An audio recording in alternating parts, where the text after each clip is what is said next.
The HSE is planning to reduce the number of beds at Belmullet District Hospital from 20 to 15.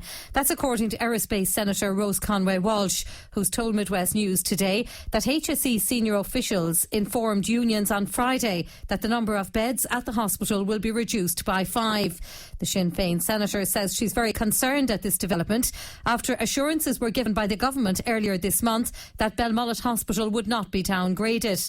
Senator Conway-Walsh is now calling for clarification on the matter after she says the HSE outlined plans to reduce the number of beds. Well, that's right, Paula. That's what the HSE are saying. A number of senior officials from the HSE met with union reps on Friday, and they said the beds are going to be cut from 20 to 15.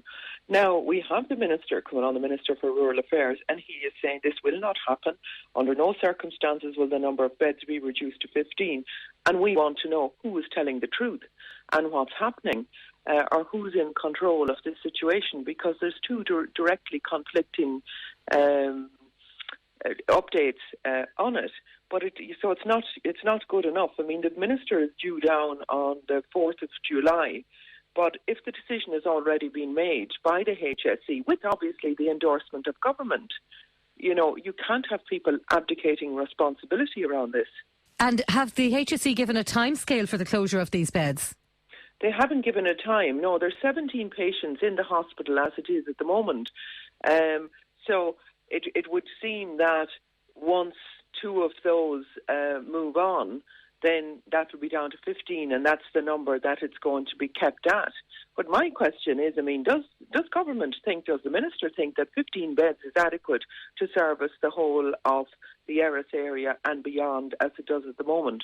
And again, we're back to the same situation of why they won't take referrals from the GPs, they won't take referrals from A&E in Castlebar, and we have patients who need to be seen in Belmullet who are out in Ballina at the moment and in Mayo University Hospital. It's a crazy situation. Is there demand to keep 20 beds open? Of course there's demand, Paula. You could see that even from the public meeting we had, that we had hundreds of people there.